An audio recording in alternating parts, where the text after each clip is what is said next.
Budget की चर्चा में समाजवादी पार्टी के एक वरिष्ठ सदस्य, अच्छा बैठिए अभी उत्तर आने दीजिए। माननीय महबूब अली ने एक बात कही थी, लगता है कि उनके पार्टी के लोगों ने सुना नहीं इस बात को। उन्होंने कहा था कि बिजली के तारों की वजह से महिलाएं छत पे कपड़ा नहीं सुखा पा रही हैं।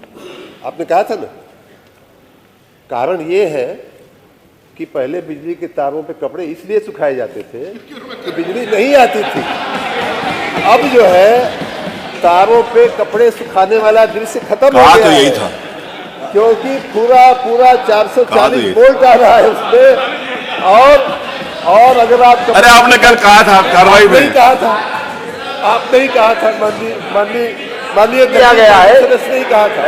ऐसा लगता है कि 440 वोल्ट ऐसा लगेगा कि आपकी जो संख्या है वो भी कम हो जाएगी। मानवर तो बाद से नए भारत का नया उत्तर प्रदेश बनाने की प्रक्रिया में लगे हैं, वैश्विक नगर बनाने की प्रक्रिया में।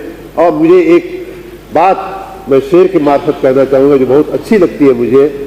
तू जिंदा है तो जिंदगी की जीत पर यकीन कर, तू जिंदा है तो जिंदगी की जीत पर यकीन कर, अगर कहीं है स्वर्ग तो उतार ला जमीन पर। और उस स्वर्ग को हम लोग जमीन पे उतारने का के काम में लगे हुए माननीय अध्यक्ष जी। और ऊर्जा में मैं बहुत शार्ट में अपनी बात कह करके माननीय महबूब अली जी ने जो बातें कही हैं, देखिए आपने कहा कि शहर जल गया और बादशाह तमाशा देखते रहे, तो ये बात सही है। मैं तो हैरान हूँ माननीय अध्यक्ष जी, जब भारतीय जनता पार्टी के माननीय प्रधानमंत्री जी ने 2014 में बागडोर संभाली और जब 2017 में यहाँ माननीय योगी जी ने बागडोर संभाली, उसके पहले राज्य की क्या हालत थी और देश की क्या हालत थी, सोच के डर लगता है। अगर ये दोनों लोग नहीं आए होते तो पूरा का पूरा शहर जो है आप लोगों ने जला दिया होता, उसकी पूरी आपने तैयारी कर लिया था, तो थोड़ा भी बचता नहीं किसी के लिए। और ऐसे ही समय के लिए महबूब अली जी गौर फरमाइएगा, एक शेर में कहता हूँ, सियाह रात नहीं लेती नाम ढलने का, सियाह रात नहीं लेती नाम ढलने का, यही तो वक्त है सूरज तेरे निकलने का। और सूरज जो है 2014 में देश में और 2017 में उत्तर प्रदेश में निकला, तब जा करके ये देश और प्रदेश थोड़ा बचा हुआ है। होगा वो है वेस्ट टू वेंडर पार्क। हमने पिछले साल के बजट में के इसी तरह की चर्चा में आप लोगों को लखनऊ में एक वेस्ट टू वेंडर पार्क बना है, यूपी दर्शन पार्क करके उसका नाम है, और 2 पार्क बने हैं। मैं आप सभी से पुनः आग्रह करूंगा कि एक बार खाली समय हो तो परिवार को, बच्चों को लेकर के अवश्य जाइए और लखनऊ का वेस्ट टू वेंडर पार्क जरूर देख करके आइए। उसी प्रकार, और मैं तो कहूंगा कि उससे भी बढ़िया, प्रयाग में महाकुंभ के निमित्त एक प्रयोग हुआ है माननीय अध्यक्ष जी, जिसको शिवालय पार्क कहा जा रहा है। 11 एकड़ की जमीन में, जिन लोगों ने देखा है उन लोगों ने शायद देखा होगा, जिन लोगों ने नहीं देखा है वो जरूर देख करके आवे। और मैं यूं कह सकता हूं माननीय विरोध पक्ष के नेता की अनुमति से कि तीर्थराज प्रयाग की शोभा में अभिवृद्धि करने वाला एक नया उपतीर्थ हम लोगों ने बना करके प्रयाग की धरती पे प्रयागराज के चरणों में पेश किया है। शिवालय पार्क भारत के नक्शे पर जहां जहां ज्योतिर्लिंग बने हुए हैं, चाहे सोमनाथ हो, चाहे मल्लिकार्जुन हो, सब जगह भारत के नक्शे पर उसको बहुत ही अच्छे ढंग से वेस्ट मटेरियल में से उसको बना करके, उसके अलावा उत्तर प्रदेश के और नेपाल के कुछ अन्य भी शिव से संबंधित तीर्थों को उसमें बताया कि बहुत ही सुंदर, बहुत ही खूब। तो इस प्रकार वेस्ट टू वेंडर का जो हमारा प्रयोग है बहुत ही माननीय अध्यक्ष जी अच्छा चल रहा है। साथ ही वेस्ट प्रोसेसिंग में हम लोग बहुत ही साइंटिफिक ढंग से मशीन का उपयोग करके, लेटेस्ट टेक्नोलॉजी का उपयोग करके उसको भी, यही लखनऊ की बात करूं या अन्य किसी भी नगर की बात करूं, तो जो कूड़े के पहाड़ दिखते थे सभी नगरों में, सभी महानगरों में, उन कूड़े के पहाड़ों को दूर करने का हम लोगों ने बहुत ही सार्थक प्रयास किया है। यहाँ भी शिवरी में एक बहुत बड़ा कूड़े का जो ढेर था उसको दूर करके हम लोग, उसी प्रकार मेटल रिकवरी सेंटर हो या अन्य हमारे जो इस तरह की नई व्यवस्थाएं हैं उनको भी हम आगे बढ़ा रहे हैं। वो है सोलर सिटी का विकास। सोलर सिटी में माननीय अध्यक्ष जी, अयोध्या को हम लोग लगभग पूरा सोलराइज कर चुके हैं, सोलर सिटी उसको हम बना चुके हैं, लेकिन उसी तर्ज पे बाकी जो 16 हमारे नगर निगम हैं 17 में से, उनको भी हमारी नेम है कि उनको भी पूरी तरह से सोलर सिटी बनाया जाए।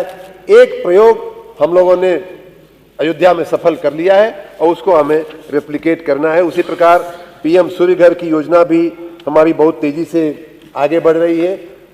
जो किसानों के जो पंप हैं उनको सोलराइज करने की भी योजना बहुत तेजी से आगे बढ़ रही है।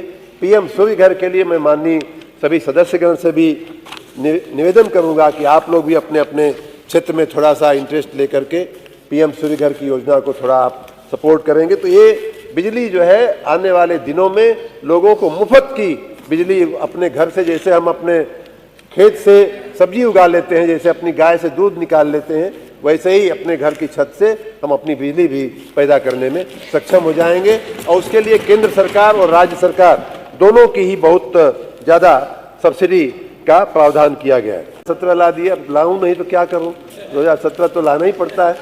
2017 में 10,65,000 किसानों के कनेक्शन थे ट्यूबवेल के, आज लगभग 1.5 होकर के 2025 में 15.44 लाख, लगभग 1.5 कनेक्शन हुए। सुन रहा था लेकिन कहने में संकोच हो रहा था, वो ये है कि ये लोग कहते हैं कि आज जितनी बिजली बढ़ती हुई आ रही है, जो आप 30,000 32,000 मेगावाट देने की बात करते हैं, वो तो उन कारखानों से आ रही है जो हमने लगाए थे। बार बार ये बात आती है कि आपने कहाँ लगाए, आपने कब लगाए। आपने जो कारखाने लगाए उनका मैं थोड़ा डिटेल अब देना चाहूँगा। माननीय पूर्व मुख्यमंत्री अखिलेश जी की सरकार में जब चुनाव के मात्र 2 महीने रह गए थे, आचार संहिता लगभग लागू होने वाली थी, तब जो है ओबरा सी का आपने प्लांट नहीं लगाया, पत्थर लगाया था और वो था 23/12/2016 को उसका शिलान्यास का पत्थर लगाएगा। समय इतना कम था माननीय जी के पास उस समय कि उसी दिन जवाहरपुर जाकर के पत्थर लगाया था और समय इतना कम था कि उसी दिन वहीं से रिमोट ओबरा सी का भी बटन दबा करके उन्होंने पत्थर लगाया था। तो पत्थर आपने लगाया था, आपने प्लांट नहीं लगाया था। बिजली का प्लांट जो है ओबरा सी का और जवाहरपुर का हमारी भाजपा की सरकार ने लगाया है और हमारी भाजपा की सरकार ने उसको पूरा किया गया है। और बड़ी मशक्कत के साथ मैं खुद गया हूं जवाहरपुर। कितनी उसमें आपने जिस एजेंसी को काम दिया था, इतनी समस्याएं थी, बहुत सारा उसमें फाइनेंशियल रीस्ट्रक्चरिंग, फाइनेंशियल री इंजीनियरिंग करने के बाद आज जवाहरपुर और ओबरा का जो प्लांट है वो अब बिजली सप्लाई करने की स्थिति में आए हैं। 18-19 में पनकी जो बंद पड़ गया था उसका एक्सपेंशन करते हुए, उसकी नई यूनिट वहां डालते हुए पनकी का काम जो है माननीय योगी आदित्यनाथ जी की सरकार में किया गया है। ये हमारा नया प्लांट। उसी प्रकार मेजा में 800 के 3 प्लांट बनाने का, ओबरा में 800 के 2 मेगावाट के 2 प्लांट बनाने का और अनपरा में 800 के 2 प्लांट बनाने का की प्रक्रिया जो है चल रही है। कैबिनेट की मंजूरी 2 में मिल गई है, 1 में उसकी प्रक्रिया चल रही है और बहुत जल्दी ही उसकी आगे की प्रक्रिया भी हम लोग कर लेंगे।